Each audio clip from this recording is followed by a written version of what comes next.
Dalam nama Bapa dan Putra dan Roh Kudus. Amin. Allah Bapa yang penuh kasih, sebentar lagi kami akan merayakan hari yang besar bagi kami. Engkau mengirim putramu Yesus menjadi manusia dan lahir dari rahim seorang wanita Maria. Terima kasih Tuhan. Dan kami mau mendengar juga hari ini bahwa Zakaria bersuka cita, bersenandung, memuji, memuliakan Tuhan. Kidung Zakaria. Karena di usianya yang tua, Tuhan menunjukkan karya yang besar bagi keluarga Zakaria dan Elizabeth, bagi orang Israel, dan bagi dunia. Semoga hati kami semakin terbuka dan semakin mendengarkan Engkau di dalam hidup kami sehari-hari. Semoga hati kami menjadi palungan di mana Yesus lahir juga dalam diri kami. Terpujilah nama-Mu kini dan sepanjang segala masa. Amin. Saudaraku yang terkasih dalam Kristus, pada tanggal 24 Desember ini, kita ditunjukkan oleh sukacita yang luar biasa dari Zakaria. Saya membayangkan bahwa Zakaria yang tua itu mungkin seumur saya, mungkin bisa jadi begitu. Menanti-nanti, mengharap berpuluhan tahun. Dan sebagai imam dia pasti berdoa di bait Allah. Dan mohon supaya dia tidak dipermalukan oleh orang Yahudi. Karena tanpa anak berarti sesuatu yang aib. Tetapi apa yang terjadi pada Zakaria dan Elizabeth bukan sekedar pemberian anak. Bukan sekedar dia tidak dipermalukan. Jauh lebih daripada itu. Karena itu ketika saya membayangkan ketika Elizabeth dan Zakaria menggendong bayi itu di pangkuannya, pasti air mata mengalir dalam dirinya. Air mata sukacita, air mata kegembiraan bahwa harapan mereka melampaui apa yang mereka harapkan sungguh-sungguh. Karena itu demi bukan hanya keluarga, tetapi demi bangsa Israel, tetapi demi dunia. Aku memuji Tuhan. Ya. Tuhan mengunjungi dan membebaskan umatnya. Saudaraku yang terkasih dalam Kristus, harapan kita seringkali bukan hanya dipenuhi oleh Tuhan, tetapi melampaui harapan kita itu. Tuhan memulihkan sesuatu yang jauh lebih daripada yang kita duga, yang kita harapkan. Dan itulah yang terjadi pada Zakaria dan Elizabeth. Puji-pujian itu adalah suatu ungkapan sukacita yang sangat dalam, yang tak terbayar oleh kegembiraan sukacita duniawi. Maka kita bisa mengerti apa yang dikatakan Yesus. Damai yang kuberikan adalah damai yang tidak bisa diambil oleh dunia. Damai yang tidak bisa diberikan oleh dunia. Nah, karena itulah saudaraku terkasih, mari kita mencari damai yang sejati, damai yang tulus, damai yang luhur, damai yang mulia, damai yang tak dapat diambil oleh dunia. Dan tak dapat diberikan oleh dunia pula. Dan itu kerinduan hati setiap orang. Ya, kerinduan hati setiap orang untuk mendapatkan damai seperti itu. Untuk mendapatkan anugerah yang seperti itu. Di dalam mana? Di mana kita dapatkan itu? Dalam Yesus, Sang Raja Damai.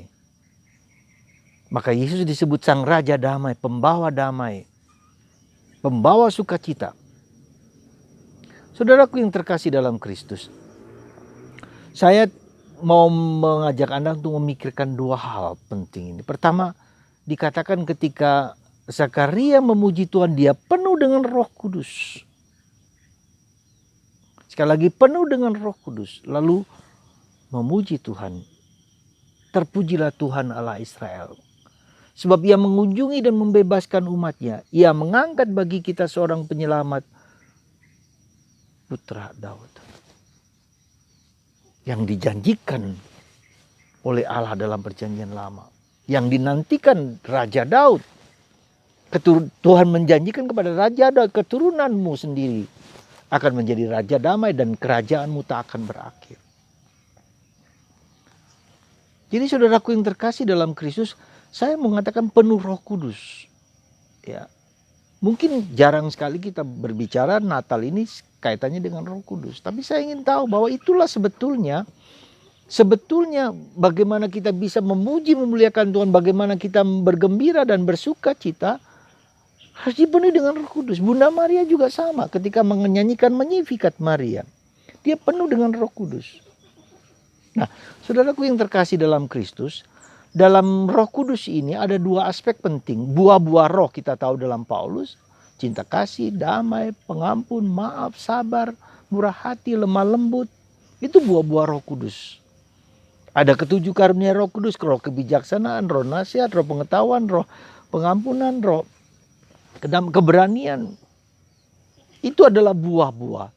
Tetapi jangan lupa Roh Kudus adalah pribadi ketiga dari Allah Tritunggal Maha Kudus. Maka saudaraku yang terkasih, Roh Kuduslah yang mengurapi kita. Betul pada waktu kita dibaptis Roh Kudus diberikan kepada kita. Betul pada waktu Krisma kita diberikan karunia Roh Kudus. Itu semua memang dibutuhkan. Kita sudah, Roh Kudus itu sudah ada dalam diri kita. Tapi kita masih memohonkan rahmat. Memohon, sekali lagi mohon kepada Tuhan, roh itu mengurapi aku. Kita lihat bahwa Yesus penuh dengan Roh Kudus. Ya. Pada saat tertentu Bunda Maria, Zakaria, Elizabeth penuh dengan Roh Kudus.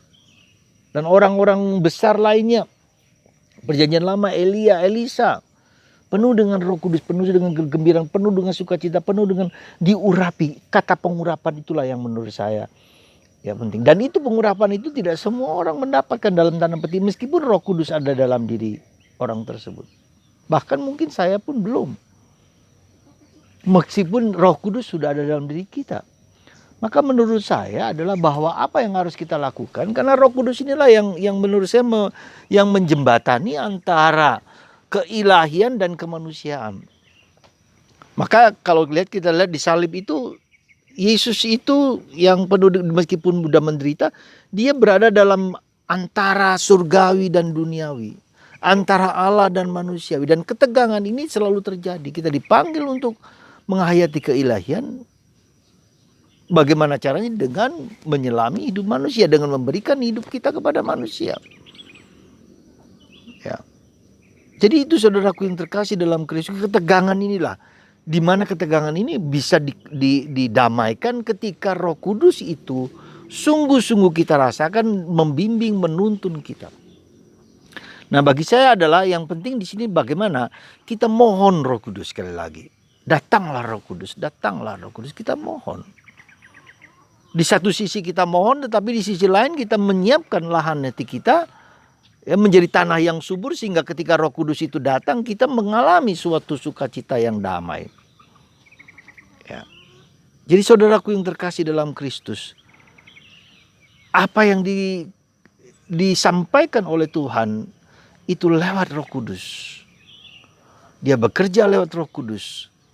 Malaikat datang, Roh Kudus akan datang kepadamu Maria, dan engkau akan mengandung karena Roh Kudus. Maka Bunda Maria, lewat Bunda Maria Roh Kudus itu disampaikan kepada Elizabeth, juga disampaikan kepada kita. Maka ketika Pentakosta, Bunda Maria juga ada di sana bersama para rasul menanti-nantikan kedatangan Roh Kudus. Maka Bunda Maria menjadi mempelai Roh Kudus. Saudara, saya berharap dan sungguh-sungguh berharap, dan kita semua berharap bahwa kita mohon dengan serius, dengan sungguh-sungguh, datanglah Roh Kudus, datanglah Roh Kudus. untuk memenuhi hatiku. Sekali lagi tidak berarti kita tidak ada penuh dengan Roh Kudus, tidak begitu. Tapi Roh Kudus itulah yang mengurapi kita sesuai dengan apa Dia mau kepada kita pada saat tertentu, pada momen tertentu. Mungkin juga tidak selalu nampak jelas, tetapi bisa jadi dilihat, kita lihat dalam perbuatan buah-buah yang kita lihat dalam kehidupan kita. Tetapi sebagai pribadi, Dia selalu membimbing, menuntun kita untuk menjembatani antara surgawi dan duniawi, antara ilahi dan manusiawi. Ya, ketegangan ini. Lalu berdamai dengan Allah. Damai itu yang diberikan Allah kepada manusia, kepada kita lewat Kristus. Yang kedua, bagaimana kita mendamaikan dalam tanda petik Allah dan manusia? Yaitu dengan Raja Damai, mengikuti Raja Damai, mengikuti Yesus yang penuh dengan Roh Kudus. Jadi dengan kata lain bahwa kita dipanggil untuk mengikuti Yesus sebagai manusia yang sempurna. Maka dalam tradisi lama yang selalu dikatakan, jadilah contoh Yesus yang manusiawi. Ya. Mengalami Yesus yang manusiawi. Teresa Avila mengajarkan dalam prayer of recollection, doa hening itu, kita dilatih untuk membayangkan Yesus manusiawi Yesus. God man. Man God, tergantung di mana kita mau meletakkan. Manusia, Allah yang manusiawi, Allah yang menjadi manusia. Jadi membayangkan ketika Yesus misalnya, ketika Yesus mengalami penderitaan di salib, ya, Yesus disalib, kita berada di sana, kita memandang di sana, kita lihat Yesus yang terengah-engah, membayangkan Yesus menghidupkan peristiwa adegan Yesus itu dalam hidup Yesus, dan kita menjadi bagian di situ. Lalu kita merasakan, ya, pergulatan jatuh bangun Yesus. Dan itu kalau kita perhatikan juga Yesus pun bergulat, ketegangan antara yang ilahi dan manusiawi. Allah menjadi manusia dalam diri Yesus, God man. Itu terjadi ketegangan-ketegangan yang bisa didamaikan menurut saya adalah dengan bantuan Roh Kudus, dengan mengikuti Yesus sendiri, tetapi juga dengan salib dan kebangkitan. Maka Trihari Suci itu merupakan peristiwa momen yang paling sentral dalam iman Kristiani, karena itu merupakan satu kesatuan yang tak terlukiskan dari manusia. Ya. Manusia menderita, manusia mengalami kesulitan, penderitaan seberat apapun, tapi selalu ada harapan kebangkitan. Saudara, semoga Natal ini sekali lagi saya berharap Anda semua sudah disiapkan secara batinia. Tetapi bila tidak pun, ya, kita tetap memohon Roh Kudus. Datanglah Roh Kudus supaya hatiku hari ini bersukacita, dan sukacitaku bukan sukacita duniawi karena makanan, karena minuman, karena apa. Bahkan saat ini kita tidak bisa merayakan Ekaristi, tapi Ekaristi secara online. Itu pun dalam keadaan apapun Tuhan tetap mengatasi ruang dan waktu. Sekali lagi, Tuhan mengatasi ruang dan waktu. Dia sudah hadir di dalam hati kita, dan palungan hati kita, disitulah Dia hadir. Anda dan saya merasakan Yesus hadir. Semoga Tuhan datang dan menyembuhkan dan menghibur, menguatkan kita semua. Amin. Allah Bapa di surga, puji syukur kami aturkan kepadamu ya Bapa. Karena putramu Yesus jaminan keselamatan bagi kami. Karena putramu Yesus merupakan kekuatan bagi kami. Sumber pengharapan dari ketidakada harapan dalam hatiku, dalam hidupku, dalam keluargaku, negara dan bangsa. Terima kasih Tuhan. Hari ini Engkau menghibur hidupku. Dan semoga hiburanku ini merupakan hiburan ilahi, damai yang sukacita yang tak terhingga. Seperti Zakaria, Elizabeth, Maria, dan Yosef. Terima kasih Tuhan. Secara khusus saya akan mendoakan orang-orang yang sakit apapun. Ya, dengan segala penderitaan yang Anda alami. Semoga Roh Kudus menyentuh hati Anda. Secara khusus untuk seorang ibu yang terpapar oleh COVID-19. Secara khusus untuk seorang suster yang mengalami gagal ginjal. Secara khusus untuk seseorang yang mengalami kesulitan dalam hidup. Tuhan, jamalah orang-orang ini dengan kuasa-Mu. Jamalah Tuhan, sembuhkan mereka. Berikan mereka harapan kekuatan dengan kuasa penyembuhan-Mu. Bagi mereka yang tanpa nama siapapun juga yang mendengarkan renungan saya ini, diberkati, dikuduskan, dikuatkan, disembuhkan oleh kuasa Yesus Kristus. Dalam nama Bapa dan Putra dan Roh Kudus. Amin.